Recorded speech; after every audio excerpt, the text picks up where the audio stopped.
Opa, eu sou Emanuel e sejam bem-vindos ao Budgetório. E pra hoje, finalmente entramos em Modern Horizons 3, a mais nova coleção de Magic the Gathering. Uma coleção tanto temida pelo nome que ela carrega, quanto animadora pelos designs doidos que vão entrar em múltiplos decks. Mas entre tantas coisas boas, sempre fica aquela dúvida: quais são as cartas que valem mais a pena? Pois afinal de contas, a Wizards lança coleções demais, e por conta disso, às vezes a gente só quer saber quais cartinhas vão fazer um impacto maior, e mais importante, quais servem melhor pra montar aquele comandinho pra jogar mesão com a galera. E é isso que eu trago pra vocês aqui hoje. Eu separei 8 criaturas lendárias, que podem ser seus comandantes, as 8 melhores na minha opinião, e iremos dar uma checada aqui juntos. Porém, antes de vermos as melhores lendas de Modern Horizons 3, eu quero dar uma palavrinha sobre o novo patrocinador do Budgetório, a 3D Universe. Eles entraram em contato comigo para anunciar as deckboxes customizáveis deles feitas com impressão 3D, e depois de fazer os meus testes eu fiquei de verdade impressionado. Não só a box tem esse design inteligente que te permite mostrar qual é o deck que está sendo guardado dentro, como ela também segura bem os cards. E se você não acredita, veja por si mesmo os testes que eu fiz.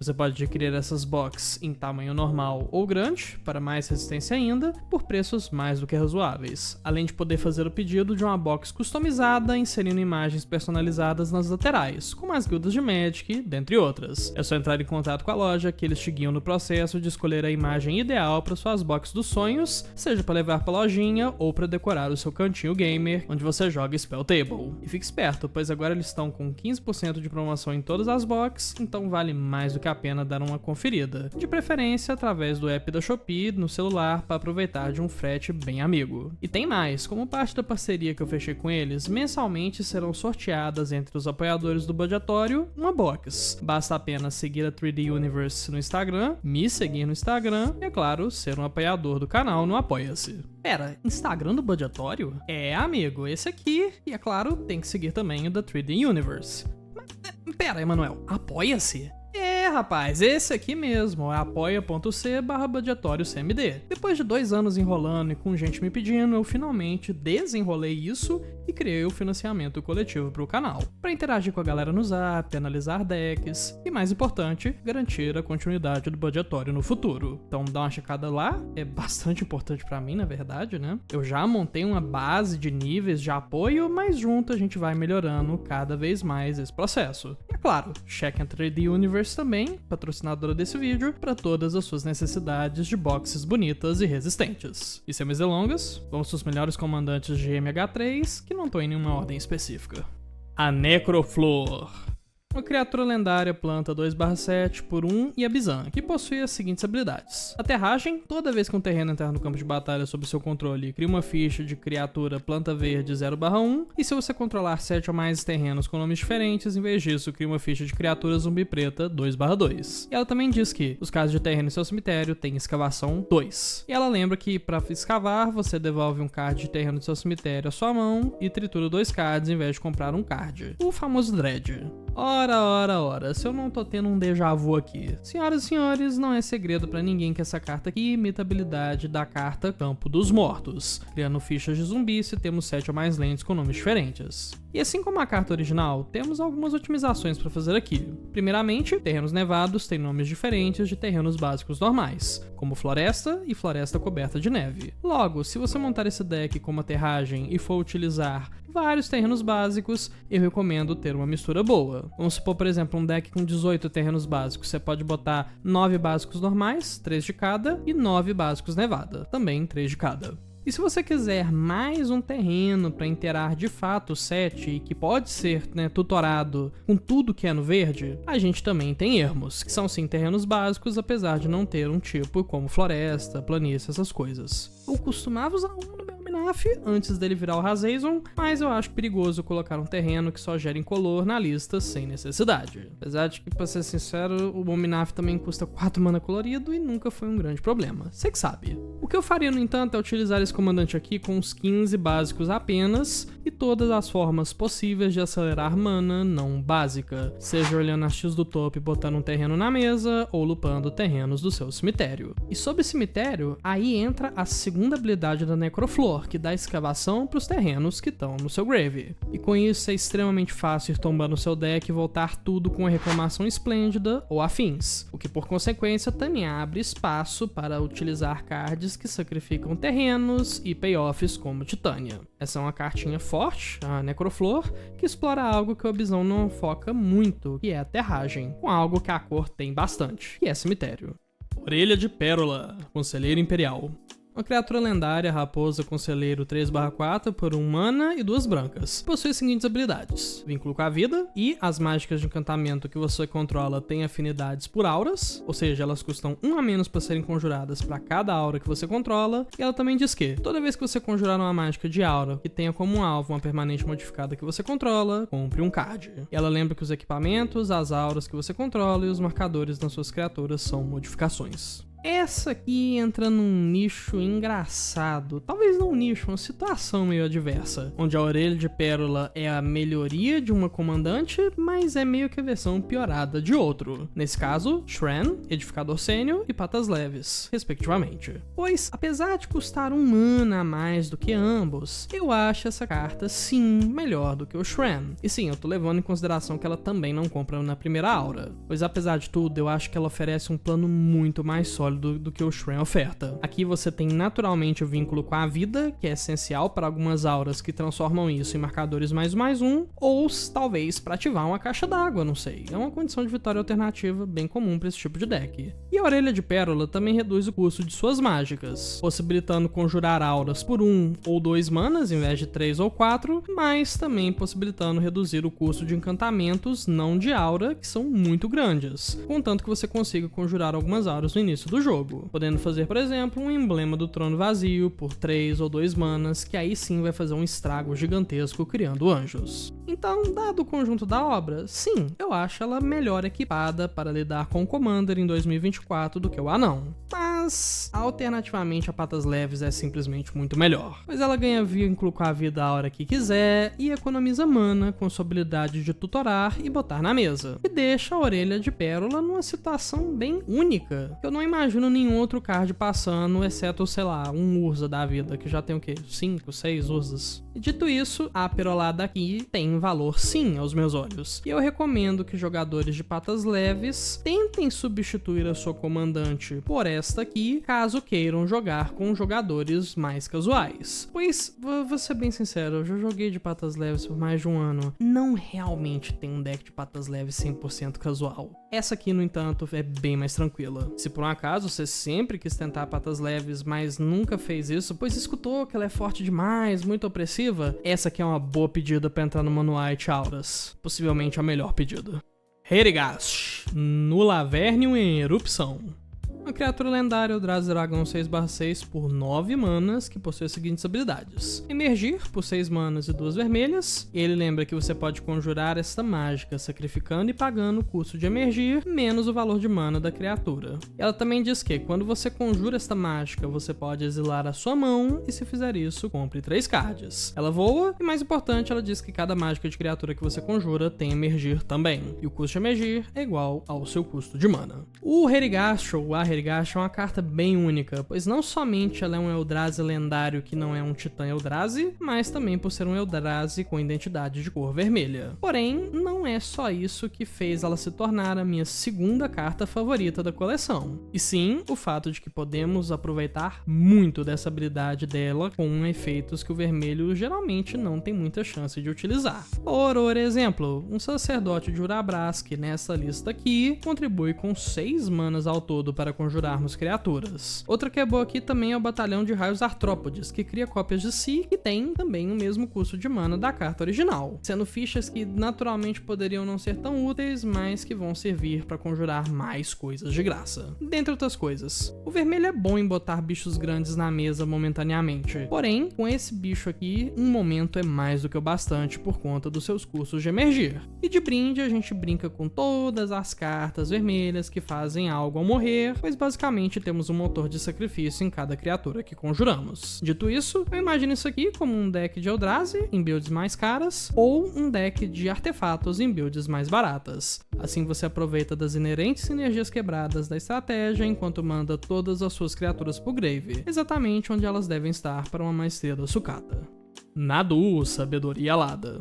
Uma criatura lendária Ave Mago 2/4 por um mana e Simic que possui a seguinte habilidade: voar, e as criaturas que você controla têm. Toda vez que essa criatura se tornar alvo de uma habilidade ou mágica, revele o card do topo do seu grimório. Se for um card de terreno, coloque-o no campo de batalha, caso contrário, coloque-o em sua mão. Essa habilidade é desencadeada apenas 2 vezes a cada turno. Eu sei, esse vídeo aqui é chamado de Melhores Lendas de Modern Horizons 3, ou alguma coisa que se valha disso, então seria um desserviço não mencionar o Nadu aqui. Mas Deus do céu, como eu não gosto dessa carta. Em primeiro lugar, eu queria entender por que ela não limita a habilidade a ser do próprio pássaro, em vez de dá-la a todas as criaturas. Fazendo isso, ela permite combos semi-infinitos, onde você tem algo que cria uma ficha quando entra um terreno sob o seu controle, você dá alvo nessa ficha 2 vezes, possivelmente criando outra ficha caso você ache um terreno no topo do seu deck, repetindo o processo até ganhar o jogo ou falhá-lo, mas de qualquer forma tomando muito tempo. A carta seria inerentemente mais fraca, sim, com essa habilidade acontecendo apenas 2 vezes em absoluto?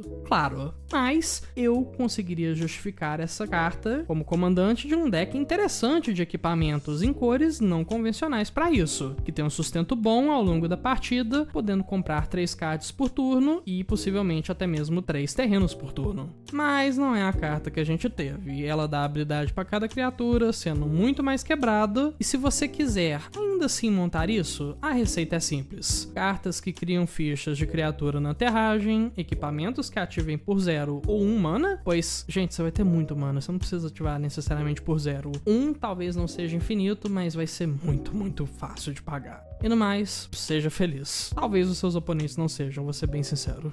Hal, Mago da Monção.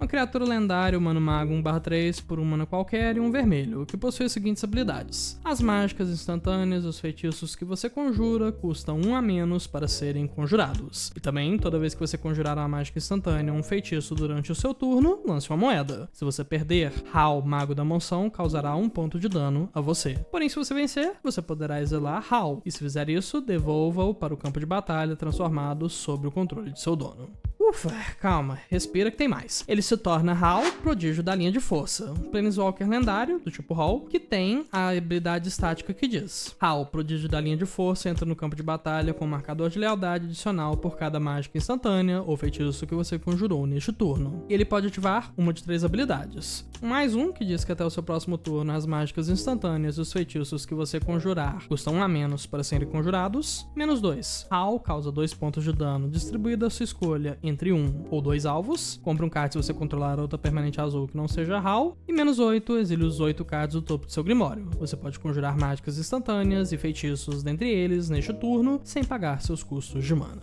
Ufa, muito texto. Então vamos aos pontos principais aqui. O Hal, criaturinha, reduz o custo de suas mágicas instantâneas e feitiços e pode flipar, entrando no mesmo momento, com marcadores de lealdade para cada vez que você conjurou uma mágica instantânea ou feitiço nesse turno. E o ult dele possivelmente conjura até 8 delas. Em primeiro lugar, eu sou inerentemente spellslingueiro, então eu adoro uma boa carta que tem a habilidade do Goblin Eletromante, reduz custos. E se você joga desse tipo de estratégia, você sabe o quão bom isso pode ser. O negócio com o Hal é que eu imagino ele sendo muito combado com até pouco esforço, caso ele esteja construído de maneira correta. Por exemplo, passamos o início do jogo fazendo aquilo que jogadores de Spellslinger fazem, que é juntar mana e tentar não morrer. Aí, num turno decisivo, conjuramos nossas mágicas, flipamos o Hal e ganhamos mais mágicas do topo. Aí, se a gente conseguir ou blinkar ele, ou dar bounce nele para nossa mão, o que é algo que esses tipos de deck podem utilizar com muita facilidade, a gente conjura o Hal de novo, flipa ele de novo e já exila mais e mais cards, pois como ele se torna uma nova permanente, nós podemos utá-lo novamente caso ele tenha os marcadores. O HAL faz muitas coisas que esses tipos de decks querem, a se saber ser um motor de compra, motor de mana e nos gerar grandes vantagens explosivas. E sinceramente, é difícil ignorar isso tudo numa criatura que pode estar na sua zona de comando.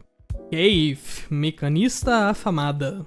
Uma criatura lendária, não artesão 3/3 por um mana qualquer. E Jeskai, que possui a seguinte habilidade: fabricar 1. Ou seja, quando essa criatura entra no campo de batalha, você coloca o marcador +1/+1 nela, ou cria uma ficha de criatura artefato servos incolor 1/1. Ela também diz que as outras criaturas não fichas que você controla também têm fabricar 1. E também pague 2, vire, escolha 1, povoe ou prolifere. Ok, eu tenho um desabafo pra fazer aqui, quase um testemunho, que é relativo ao apelido Commander Horizons 3, que essa coleção meio que herdou das anteriores. Na época de MH2 eu vi muito Commander Horizons 2, e antes disso Commander Horizons 1, e sempre, vez após vez, esses sets ainda assim acabam se provando muito mais do que capazes de afetar o Modern e outros formatos mais antigos. Logo, eu não acho que esse apelido é necessariamente merecido, mas eu entendo que muita gente diz isso por conta dos designs meios fora da caixinha que essas coleções acabam trazendo. Dito isso, eu tive que apelar aqui para um comandante de deck pré-construído para inteirar os 8 comandantes que eu costumo trazer aqui. Algo que eu não costumo muito fazer, pois preço de comandante de pré-com pode ser estranho, mas sinceramente tudo nessa coleção tá meio cara. É pré-venda, é coleção premium, então meio que vai. Apesar de que, sinceramente, eu acredito que eu escolhi uma boa comandante aqui e, por algum motivo, ninguém tem dado muita bola. Os 2 Eldrazi foram bem falados, os 2 comandantes de cemitério também. Por bem ou por mal, a galera falou de Simic, porque o povo sempre fala de Simic, mas eu não vi muita discussão em torno da Keith, que é a subcomandante do deck de energia. Curiosamente, ela é a minha favorita de todos eles. Primeiro, ela possui habilidades que não são essenciais para o nosso plano de jogo funcionar, mas que proporcionam muito a gente à frente. O que é ideal na minha experiência para listas de artefatos que costumam tomar muito hate, dificultando assim, às vezes, de manter o comandante vivo. E dessas habilidades que nos proporcionam para frente, uma coloca mais corpos na mesa, que são artefatos também, logo a sua esfera de batalha Mir pode criar até 5 fichas, ou ela também pode entrar com um pouquinho maior, pois fabricar também tem esse modo de entrar com o marcador +1/+1. E para a última habilidade da Keith, a gente consegue aumentar mais ainda essa esfera ou outras criaturas com marcadores, ou sair criando mais fichas das nossas criaturas artefato roubadas. E como já disse Janari, isso abre espaço para algumas estratégias. Por exemplo, clonarmos as nossas melhores criaturas artefatos, e aí sim, lendárias ou não, e sentamos sarrafo com cópias delas. Também podemos fazer o que eu acho bem bonitinho, que é fazer um deck de modular, onde as nossas criaturas entram com mais marcadores ainda e podemos aumentá-las com o proliferar. E se isso não for bastante para você, aquele cetro que desvira a criatura equipada quando algo morre, mais altar de Ashnod, comba com essa senhora aqui, proliferando ou populando eternamente. Então não tem como errar. É comandante de artefato, tem combo, tem porrada, tá ótimo. Inskir Papa Ferro. Uma criatura lendária demônio, 5/5 por 6 manas e Rakdos, e possui as seguintes habilidades: afinidade por artefatos, ou seja, essa mágica custa 1 a menos para ser conjurada para cada artefato que você controla, e também, quando Imskir Papa Ferro entra no campo de batalha, você compra X cards e perde X pontos de vida, sendo X metade do número de artefatos que você controla, arredondado para baixo. Você também pode pagar 3 e 1 vermelha e sacrificar um artefato, e Imskir causa dano a qualquer alvo igual ao valor de mana do artefato sacrificado. Como caem os poderosos, gente, pois, ao meu ver, o Bosch Golem de Ferro foi não somente substituído, como também foi encontrado morto assim que essa coleção saiu. Esse bicho aqui possui a mesma habilidade do Bosch, de sacrificar coisas por dano, mas ele também custa pouco e enche a sua mão, sendo um comandante ideal para um deck agro de artefatos. E como é de se imaginar, você pode utilizar ele também para um comandante de tesouros ou outras fichas de artefato, apesar de que morrer para o seu próprio Imskir se torna uma preocupação grande a essa altura do campeonato se você faz isso. Mas é como dizem, só se vive uma vez. Então mete tesouro, ficha de sangue, o que for. Só lembra de ter algo que ganhe vida para compensar isso. Drene vida dos seus oponentes sempre que suas fichas saírem de jogo. Tem várias cartas que fazem isso. Ganha o jogo rápido. Esse deck é plenamente capaz de fazer isso. Deus do céu, essa carta aqui é muito boa. Gente, o que a Wizards estava pensando? Arna Kerenud, Capitã Celeste. E por fim, temos uma criatura lendária, humano cavaleiro 4/4, por 2 manas e Esper, que possui as seguintes habilidades: voar, vínculo com a vida, salvaguarda de descartar um card, e também, toda vez que uma criatura modificada que você controla atacar, dobre o número de cada tipo de marcador nela. Então, por cada permanente não ficha anexada a ela, cria anexada àquela criatura uma ficha que seja cópia daquela permanente.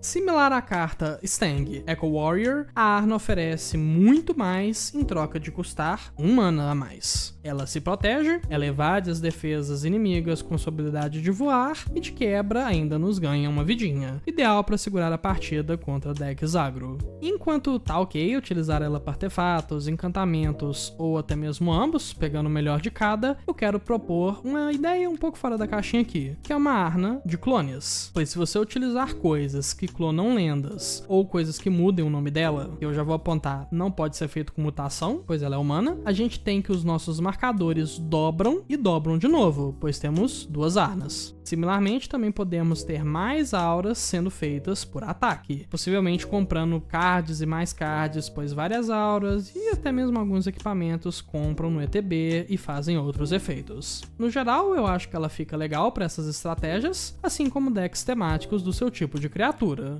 Apesar de que essa altura do campeonato ela estaria competindo com o Sidar Jabari, o que não é uma competição muito justa para ela. Por via das dúvidas, faz auras Voltron ou um equipamento com sinergias de artefato, pois você tem azul, que vai dar bom. E bom, por hoje é isso. Por favor, não se esqueçam de checar a 3D Universe, que é a patrocinadora desse vídeo. E eu sei, pode ser um pouco chato, sabe? Você quer assistir o vídeo e tem jabá na frente. Mas, no fim, é isso que paga as contas e permite com que o trabalho aqui continue. E eu acho que seria muito pior se o budgetório simplesmente acabasse, pois não tem mais dinheiro pra fazer ele. Sem falar que, de verdade, eu fiquei impressionado com a qualidade da coisa. Quando eu vi que era impressão 3D, eu fiquei tipo, mas será que é bom mesmo? E é bom mesmo. E é claro, se quiserem, se puderem, tiverem condição, significaria muito pra mim se vocês pudessem entrar também no Apoia-se do canal. Claro, não vai estar tudo perfeito agora, não tem ninguém quando eu tô gravando esse vídeo aqui, por exemplo. Mas aos poucos a gente vai juntando uma galera, vai ajeitando tudo, e mais importante, a gente troca uma ideia no grupo do Zap. Dúvidas, sugestões de vídeo ou qualquer outra coisa, deixe um comentário abaixo. Eventualmente eu leio tudo e respondo caso seja necessário. Obrigado pela sua atenção, até lá eu sou o Emanuel, e esse é o Budgetório.